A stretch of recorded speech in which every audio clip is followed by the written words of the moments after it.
Hey, what's up guys? Hopefully everything is going well, and as usual, we're here on Wednesday night and it is 9:09 p.m.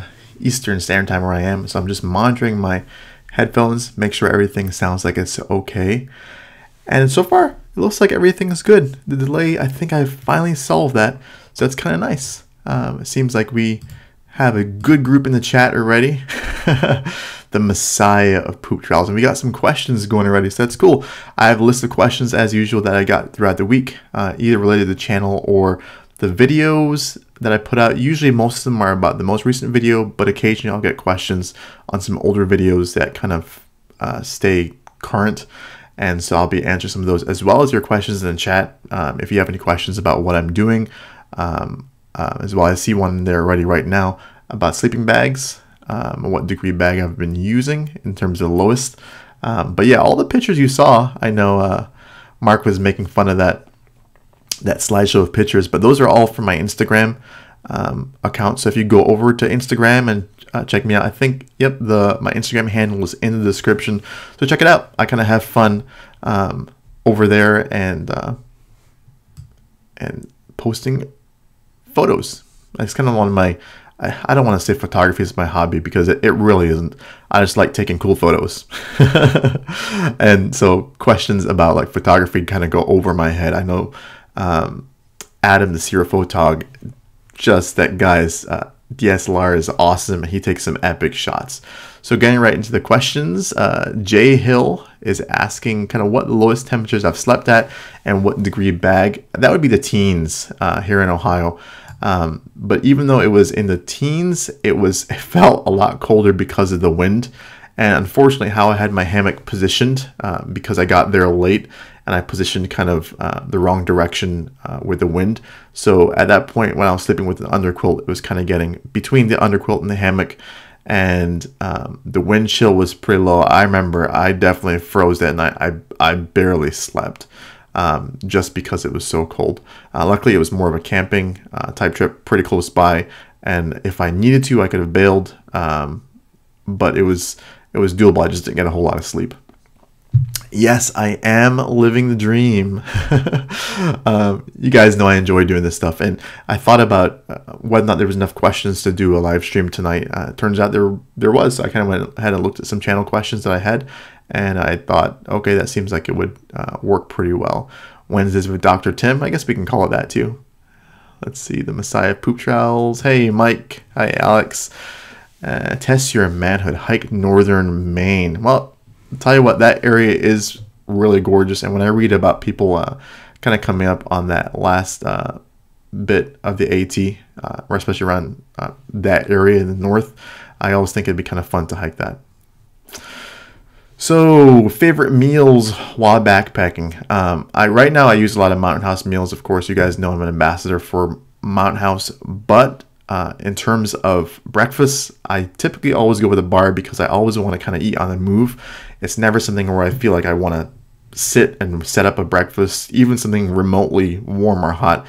I pretty much like packing up, and luckily the guys who hike with me have a similar sort of ideas, and so we kind of grab bars from our hip belt pockets and kind of go, and we hike that way, and that way we cover miles early and we don't necessarily have to stop and set up breakfast. Lunches, I usually will do something. Tortillas are an easy way to go about, but of course they're a little heavier. Something else that I think about as well is, let's see, salmon packets. I use a lot. I try to make sure I get some fish in there. Honey packets I use occasionally, and just kind of, my lunch tends to be a mix mash of like nuts, grains, beef jerky, those different things, and I just do them in different iterations depending on how I feel that day. Let's see, do you ever have any trouble finding suitable trees for hammock hanging? And yes, I do. We've been very fortunate in that we haven't ever had to leave an area or a site because of improper trees. But there have been times where we've just kind of we just kind of walked on for a couple miles or so just because the hammock trees weren't perfect. We thought to ourselves, well, maybe it will get better if we go on a little further. And so, sorry, I was just checking my audio. And usually it works out well, but that's actually one of the reasons that I have a sleeping pad in the hammock, is because when we went out west this summer, I was practicing for that, and then it ended up being comfortable for me. And so I know that if I need to, I can go to the ground because I have a sleeping pad, and I'm still going to go ahead and sleep. Hey, Josh is in the chat, Karate Josh. But yeah, that's one of the reasons I go for a pad in a hammock. And I know that's why Karate Josh does it as well. So we have that option available to us, but fortunately so far we have never had to go to the ground in a hammock. We've always made it work, even though there are 3 of us usually in hammocks. We've managed to squeeze in and make most of the sites work. Even out west, it's been doable. Justin's asking about any camping near the Illinois area. Any recommendations? I honestly don't know of any. The person to ask in the chat, Justin, Sloan's Wilderness Expeditions is in the Indiana area, so I am certain he will know some good options in the Illinois area for you to do some camping. I have not had Packet Gourmet. I saw David Gray's most recent video, and I know he is really into that Packet Gourmet stuff, especially I think he does the cheese spread, and so that's really big for him. So let's see. No, I haven't tried Packet Gourmet. And no, I have not had to go to the ground in a hammock yet. Thank God. I don't really ever want to do that, but it's nice to know I have the option. And if you remember our trip that we had last November in the Smokies, that was the thing that convinced me that I needed to have an option to go to the ground, because we slept in a shelter and I barely slept. And I know Karate Josh barely slept as well. Maybe an hour through the entire night, just because there are 2 other guys in there that were snoring. It made it really difficult to sleep. It was just uncomfortable. And hey, Karate and Subaru Josh are in the chat. Wow, that's pretty cool. And that was really uncomfortable. So I actually did not have a fun time, and that's what made me decide, okay, I'm gonna have to go ahead and have a different option. And I know Super Josh always says he slept great that night. I have never considered a bridge hammock. The thing that kind of stops me, Alex, from considering a bridge hammock is overall the weight is what I think of. It tends to be a little heavier, and I think you can get really light with the gathered end hammocks compared to the bridge hammocks. But bridge hammocks are a good option for people who are kind of trying it and definitely have to lay flat and kind of want to lay like they're on their bed. And that works. Hey, Jason's here too. So we got a full chat tonight. So some questions that I had. So let's see. Mark said only camped and backpacked in Garden of the Gods Wilderness. Hiking with Sean on YouTube. Okay, Southern Illinois. So I had a question recently on the channel about the arc haul digging into my lower back. Someone said that they had a problem with that. I have not had a problem with my lower back. He had a lumbar pad, which is kind of an add-on feature or option. But I've never had a problem with that. Actually, what ends up happening though with all my packs is around my iliac crest area, my shirts will kind of rub raw and just around my iliac crest area on both spots where the backpack will rest, just from friction between the pack and the shirt. So, but I don't really feel it. So some people say they feel the crossbar in the bottom of the arc haul. I haven't had an issue with that at all. So, hey, Jeremy. Let's see. Someone asked a really good question as well recently on the channel. It was how did they live in New York City, and they were asking the question about how did they develop skills without actually camping in the backcountry. Because living in New York City, you know, he had a few hiking trails available to him. He had a few options that were kind of nearby, but he was wondering, okay, if I can't get out, what do I need to do?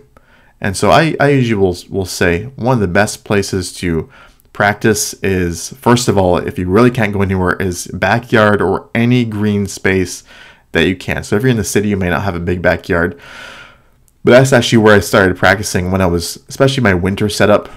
One of my very first videos is kind of testing out a winter backpacking setup in the backyard. And my wife thought I was crazy, but that was what I had available to me. The kids were really little, and I tried it out in the backyard. And that's kind of where I would start, as well as the other thing I try to do is use my local campgrounds or local parks. And so if I can, I go out and practice. So I always mention Van Buren State Park, and the Joshes will kind of go out with me and just have a quick overnight, even if it's as quick as kind of after work, go sleep out there, let's say a Friday night or something like that, and then we head back next morning. And so it's just a good way to kind of keep up on skills, practice new things, or try out new gear. So that's always awesome. What I use to waterproof my pack right now with the arc haul, I don't use anything. In terms of the gear in my pack, I use just a series of dry bags or stuff sacks that are Cuban fiber right now, Mike. And so that helps keep my gear dry in case there's any incursion of water. I've been really fortunate with the arc haul not to have any problems with water kind of getting in. But before that, what I used when I had the, I still have the Osprey, is I just used a compactor bag or a black trash bag to kind of just shove the gear in that way. Sometimes I would use a pack cover as well, just an Osprey pack cover that was still nylon or whatever it is. And that seemed to work really well. So Arcana is asking me about if I was running, and yes, that's why I'm wearing this shirt, is that I just kind of came back from running tonight. And funny story is that running is how I kind of keep in shape for backpacking. And so I can tell when I'm consistently running, and we kind of run walk, and we do about 3.2 miles, a 5K, every other night when we're really doing well.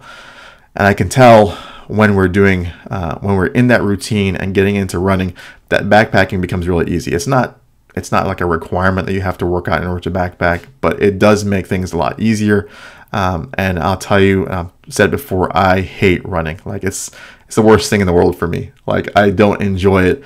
I enjoy how I feel after running and continually running, but the act of going out and running, especially when it's cold or miserable, I don't necessarily enjoy that. So, but yeah, I actually ran earlier than I thought I would. Devin's there. Let's see. Hey, Darren. Watch YouTube videos and you jump. Yeah, YouTube is such a great place to learn. There's just so much content out there, and we mentioned like YouTube channels that I watch, but instructional stuff, how-to videos. I just go to YouTube and I search how to do such and such, and that's a good way to learn. And you just practice. You just practice in your backyard or a campground or wherever it is, and you just do it. Because the hardest thing to to do. If you pause and if you decide I'm not going to do this, or you're wishy-washy and you think to yourself, oh, you know, it's one of those things where I'm not sure if I should do it or not. You just have to just do it. And just the first time you do it, you kind of went over that hump and you're going to do it again. Venkat is asking about picking places where you want to hike.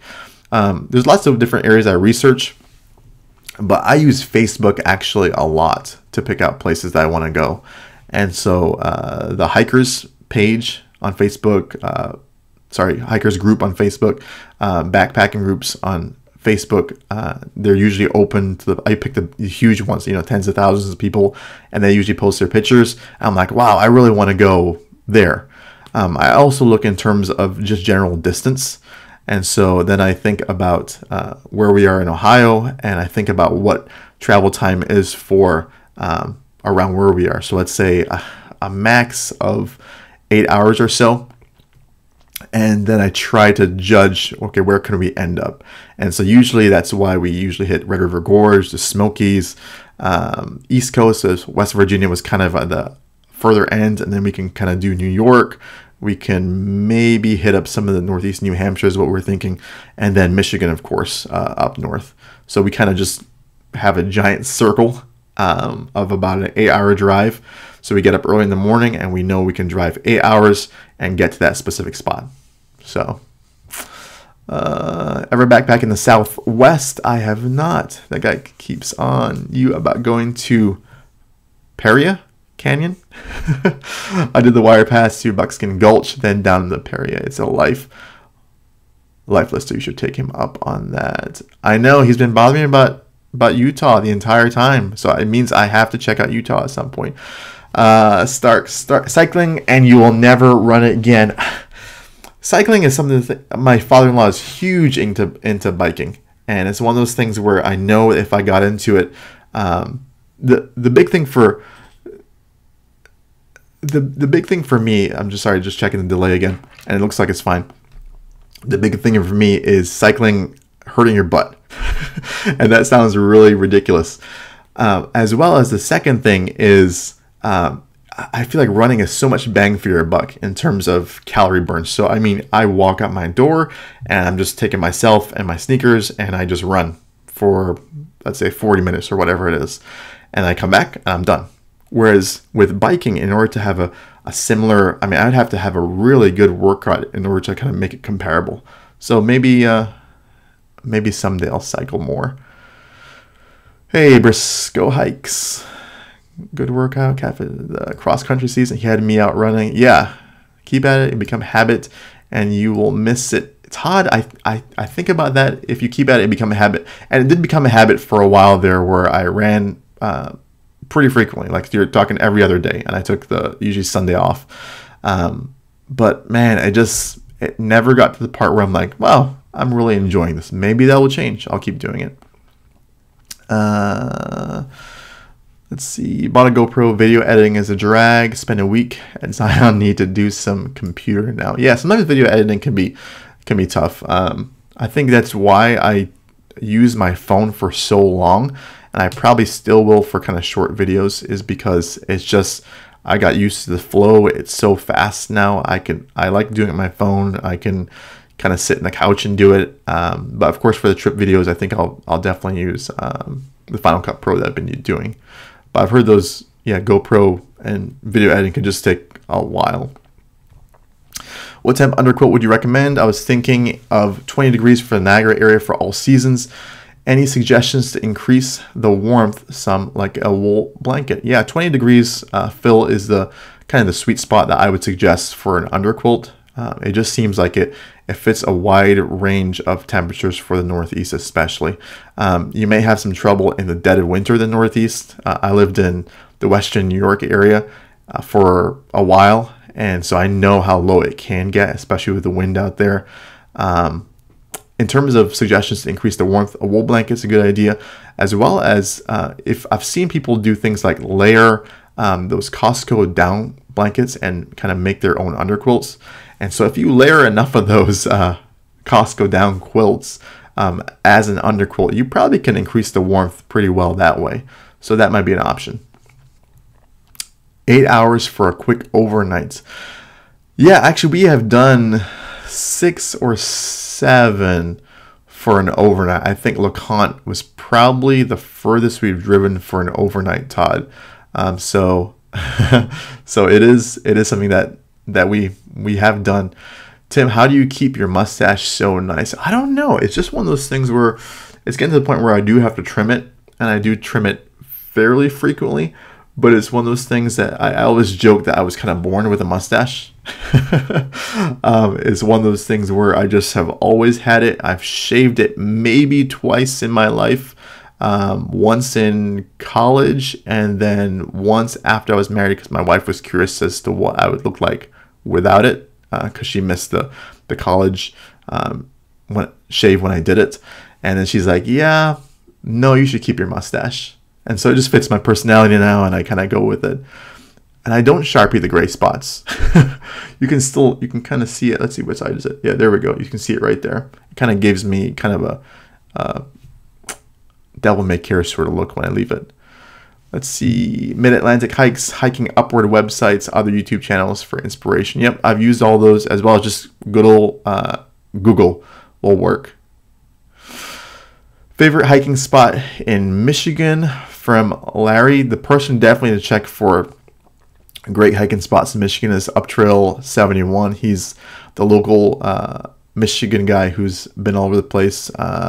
For me, there's only one spot I've been in Michigan for kind of a long hike, and that would be Pictured Rocks and that trail. So that would be my favorite, and it's pretty. I've considered the Porcupine Mountains in Michigan, and Grand Island in Michigan, and South Manitou Island in Michigan. I thought would be awesome spots. So we've definitely thought about those areas, and they're kind of on the list, if you will, of what we kind of keep on tap for ideas.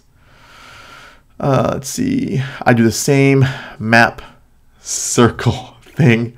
I try to stay within 7 hours since I'm generally, yep, and that's exactly what I work. Just draw a huge circle around where you are, what you're willing to drive, and then you look in that area for awesome spots. And so we just happen to be very fortunate that the Smokies are within reach, and that's kind of our epic go-to spot, as well as we have Michigan and stuff like that. Definitely need to make it Utah. I don't think you could find such a variety of hiking options as you can here. Yeah, one of the nice things about living in the Midwest in Ohio where we are, and it sounds kind of funny because we don't have a huge outdoor culture, if you will, but because we're so close within reach of lots of great hiking areas. So that's kind of a nice thing about being in Ohio. When I think about my wife loves it, for example, the East Coast and moving back to New York, that sort of idea. But then that would put us further away from, let's say, the Smokies or some other areas that are generally within reach. Swimming would be a good idea for exercise, I think so. But like I said, it's nice to just walk at my front door and run. Ever drop the kids off at mom's and take the wife backpacking? I have not. My wife, she has a hard time adjusting to the idea of no bathroom. No shower. She probably could do it for an overnight, but beyond that, I have never done that. It would be more like drop everyone off at her mom's, including the wife, and go backpacking myself. How's the learning curve of Final Cut Pro going? Been using Premiere for the last year and still don't feel like I've scratched the surface. Learning curve is okay. So far, I honestly have not used it much because I need to go on a true hiking trip. That's what really forces me to use Final Cut Pro. Right now I'm using iMovie most for everything. Final Cut Pro I kind of reserve for the trips just because there's so much footage. It takes a while for my phone just can't handle it anymore. So the computer can handle that amount of footage, and that works pretty well. What do you think of stuffing heat sheets, emergency bivvy, and a sleeping bag to increase? That could work as well as using those kind of I don't know, heat packets, or kind of those dry heat packets in a bag, or in that reflective kind of Mylar blanket. That could work as well. Touch of Gray wants to sponsor me, huh? That's Subaru Josh, of course. I can't wait for the trip video where you and your wife hike in 2 miles to camp and make Maholi pizzas on stones. That would be hilarious. But yeah, they probably would not make it to YouTube, is my guess. But yeah, I think my wife definitely can do more than 2 miles of a hike. At least I would make her. Yeah, I mean, I just came back from Hocking Hills. It was remember I talked about my kids kind of doing their first kind of camping trip and that whole experience. And so we did Hocking Hills instead of a campground, and they did 4 miles. So I'm pretty sure my wife can do more than that. Isle Royale, you're right. I didn't mention Isle Royale, Benjamin. That would be an awesome spot to check out in Michigan as well. Hey, Bob. What percentage of your hiking video percentage actually makes it to your YouTube vid? So you're asking probably about what my kind of total footage is. And so I'd say on average, so let's say the 4-pass loop. That's a good kind of idea. That one, I think I had about an hour I had close to 2 hours of footage from 4-pass loop. And so if you look at that video, I think it's about 50 minutes. And so it's about 50% usually of my footage actually makes it to the YouTube videos. Hey, Texas Hikeaholics in the house. Hey, guys. And Scott uses... No, that's fine, Mr. T-Max. I knew what you meant.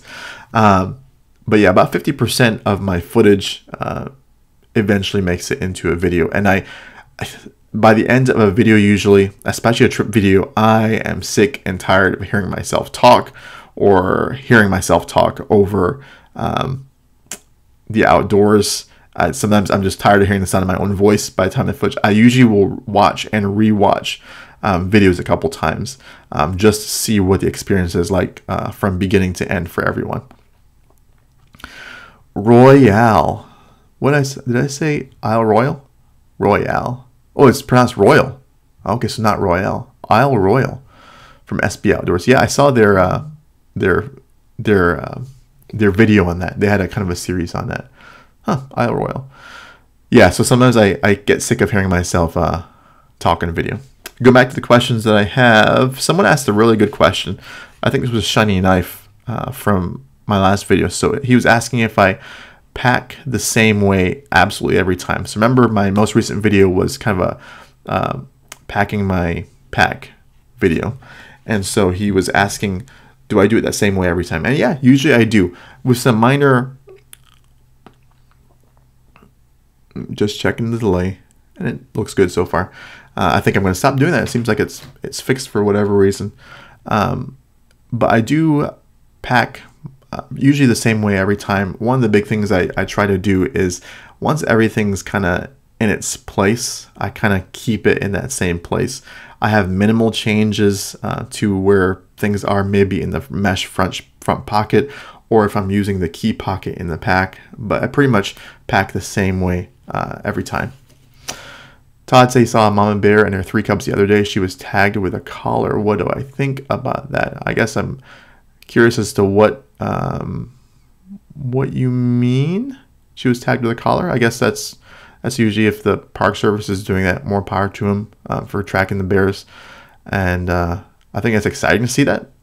If you check out Bryce Newbald's most recent video, that's really cool to see as well, because he actually had a black bear like within 10 feet of him on the Abrams Fall trail in the Smokies, and that's really cool to see and have happen, but also a little nerve-wracking. And he said he was a little nervous as well in the video, just because it started to kind of walk towards him, and so that's something to consider.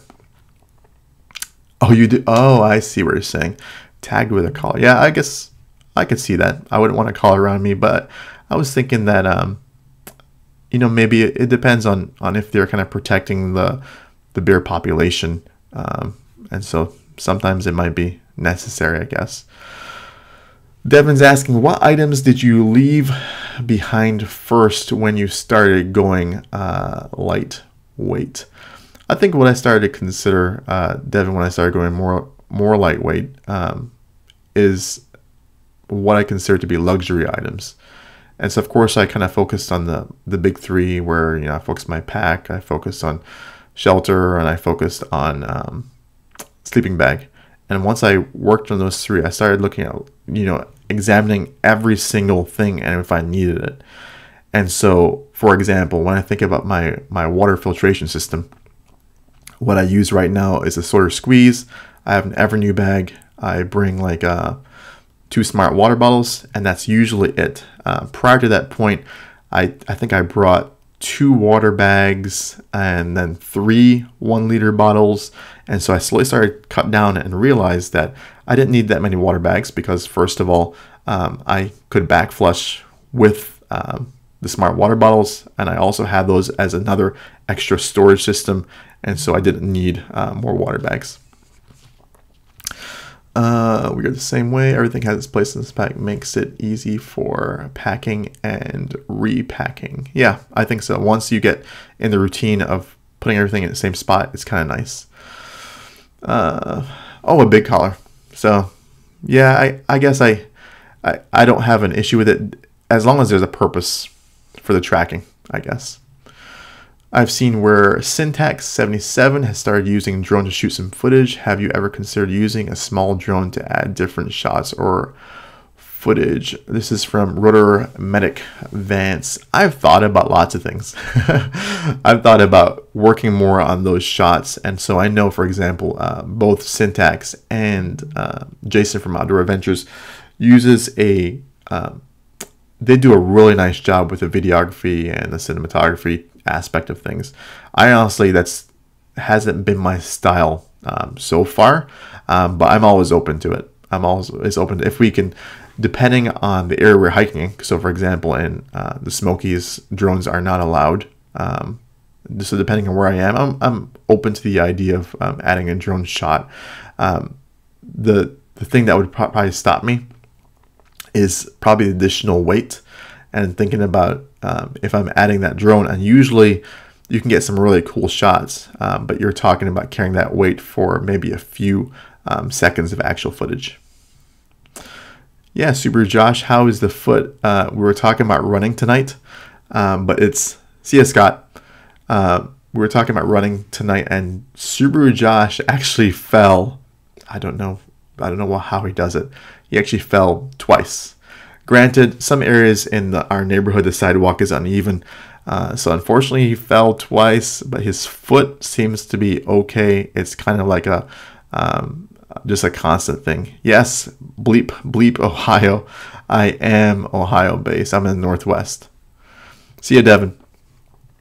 Let's see. Do you stuff your puffy in its pocket? I find that a pain and just use a small stuff sack. Actually, Todd, I do. I do use them.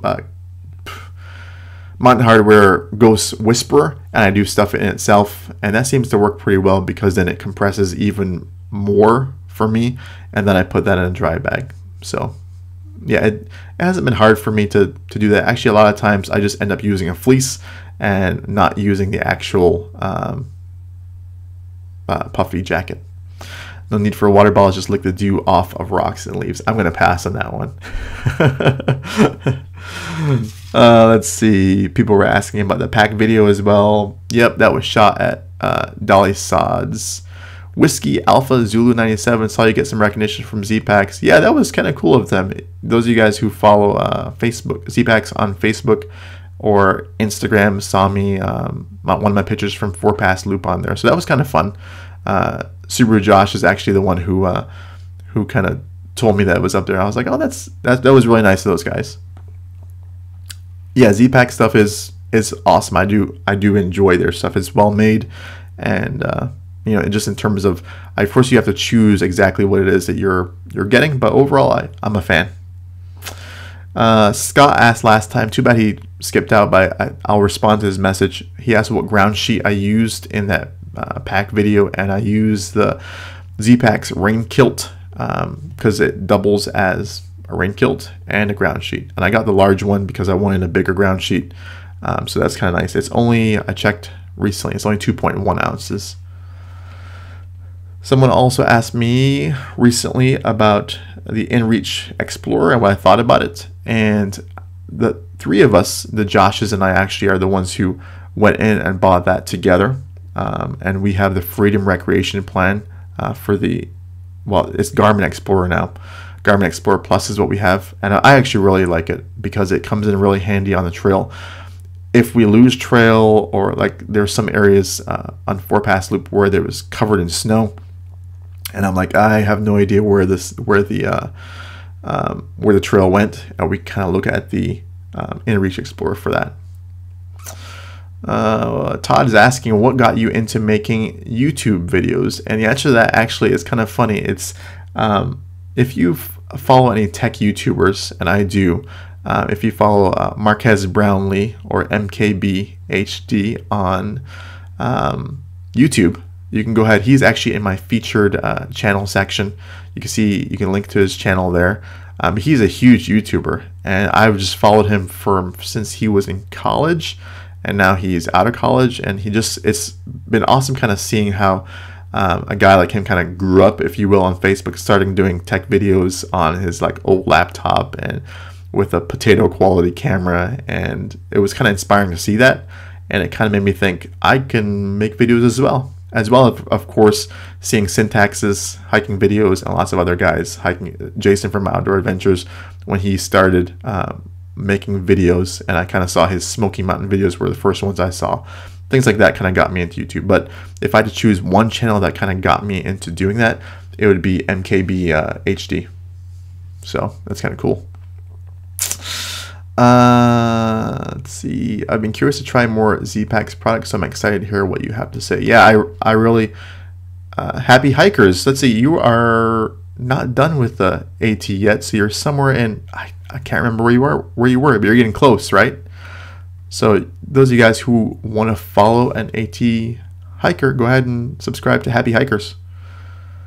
So yeah, Z-Pack stuff is great. Let's see. Hammock camping. Any experience with Eno? I camped in one at River Gorge over the spring and felt like I was laying on a bag of bricks. I don't have an experience with the Eno. Karate Josh does. And some of the things I check on when you're thinking about camping in a hammock is make sure you have a diagonal lay, so you're not laying straight on from tree to tree. You're lying at an angle.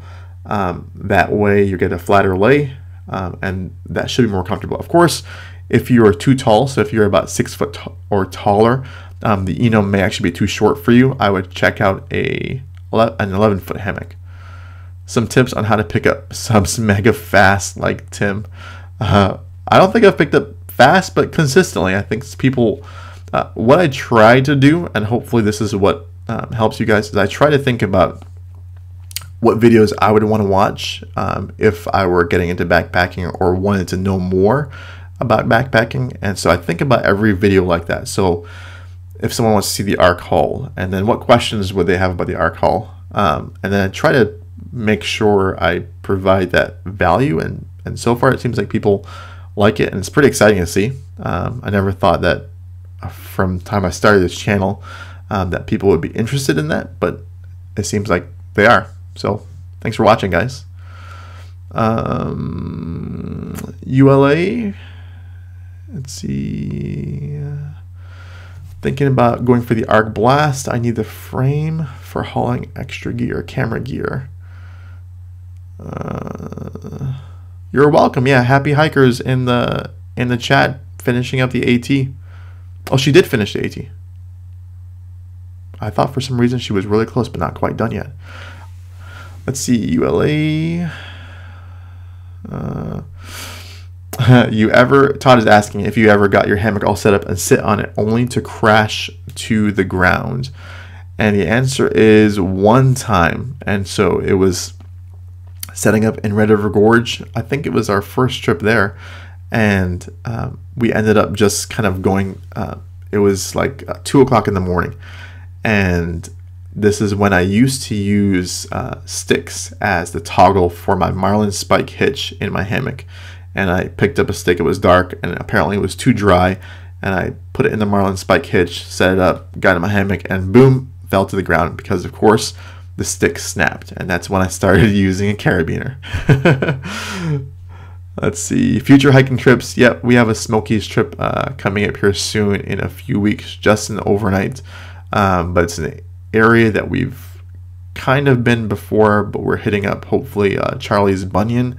And the jump off on this trip is just off the AT, and so it'll be kind of fun to do that, as well as kind of slack packing up to LeConte is the plan. So it's an ambitious trip, but it should be fun. Oh, there we go. So Happy Hikers is saying, yes, she did finish a couple weeks ago. Congratulations, but haven't finished posting my videos yet. So I'll look forward to seeing those. Let's see, I fell on a small dirt cliff. Is that the trip they threw fireworks under your hammock? No one's ever thrown fireworks under my hammock. I think he must be talking about when we got egged. I've seen a buddy have the same rod and toggle issue twice in a row. Yeah, edit and upload for the trail would be hard. Luckily, I've been fortunate. I'm more of a weekend warrior or a three day, 2 night warrior. So I come back and I can edit and upload pretty quickly.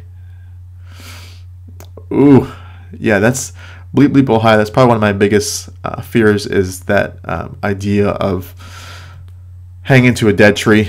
And I think all of us are pretty good. We're all kind of really wary of widowmakers and looking to make sure there's no dead trees above us.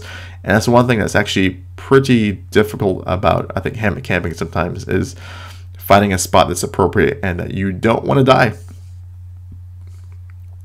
So let's see. Charlie's Bunny was one of the best views on the whole AT. I'm looking forward to it. I really, I think that'd be a lot of fun to see. I did get egged. 3-day wonder as well. Yeah, that usually is a sweet spot. I usually end up doing, we've done a couple 4-dayers as well, but I know Subaru Josh especially likes that 3-day trips, especially because you can do it kind of over a weekend and maybe just kind of quickly come home. Quickly hitting some of these questions, and then any last questions you have, feel free to mention in the chat. So people asked about the Z-Packs pack liner, if that's what I was using in my pack, and no, it was not the Z-Packs pack liner. It was just the extra large or the largest dry bag that they have. So that's something to consider. I thought about getting the pack liner, but I like the idea of just having some separate dry bags. I had also had a question on my Petzl headlamp, if it's kind of going strong, and it is. My Petzl headlamp is still the one that I definitely use, and I've done a kind of an overview video on that, as well as the replacement rechargeable battery. It's been working great. And they had a kind of a question because, you know, Petzl kind of makes it a little weird how they phrase it. They kind of make it sound like their headlamp can go at 300 lumens for 60 hours, and it does not. I know when I contacted them, they kind of said what ends up happening is that it can stay for 60 hours at that setting, but there is a degradation graph where it starts off at 300 lumens for a certain amount of time, and then it tapers off for that 60-hour period. Let's see. Saw a video of a hammock camper switching back to a tent. You're talking about AWOL, huh? Don't know, Tim. Feel like you're next. No, I understand why he had those. See ya, T-Max. I think that's one of those things where I understand why Jeremy made the switch because of sleep, and that's kind of the opposite reason why I wanted to go to hammocks and why I use a hammock is because I like having that feeling of knowing that I'm going to get some good sleep, and it's something that I'm not willing to give up on as yet.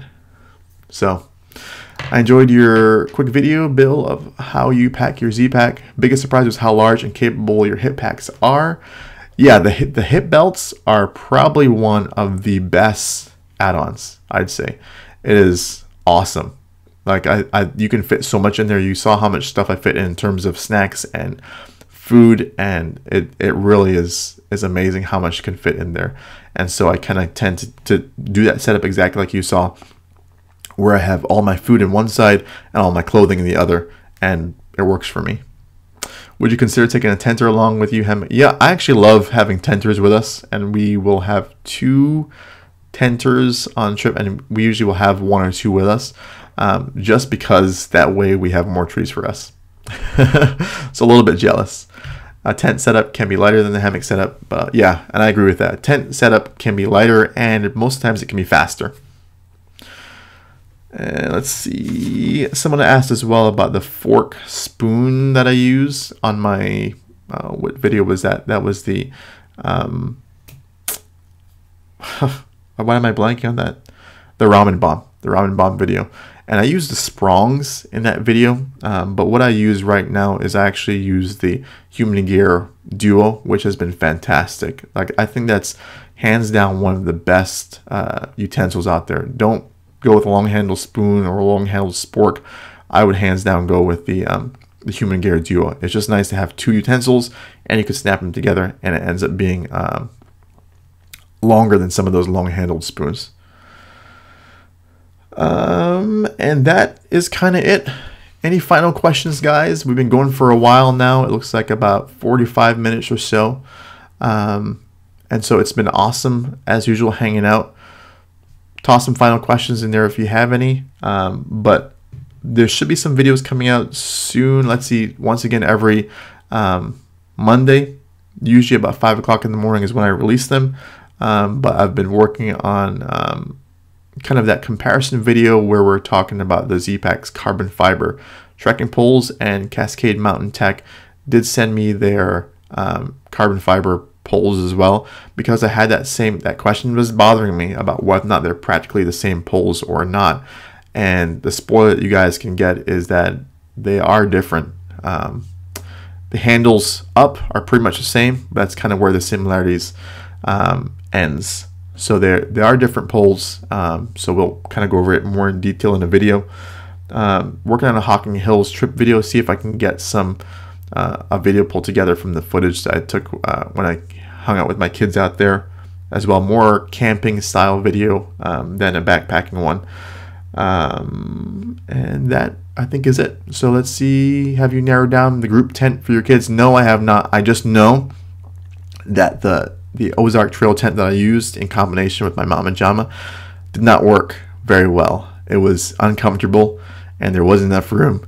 And so we are talking about a tent. So this is probably going to be their trip for the fall. We're probably going to have a spring trip. Still talking about it, haven't narrowed it down. I'm looking at tarp tent, because they are coming out with an update to their Rain Shadow. I think it's called Rain Shadow 2. And so that should be interesting to see what they come up with, because I was thinking about that one, but then they said they're redoing it. So that'd be kind of nice. So that's it, guys. Thanks as always for watching our Wednesday night stream. It's always fun hanging out with you guys, and peace.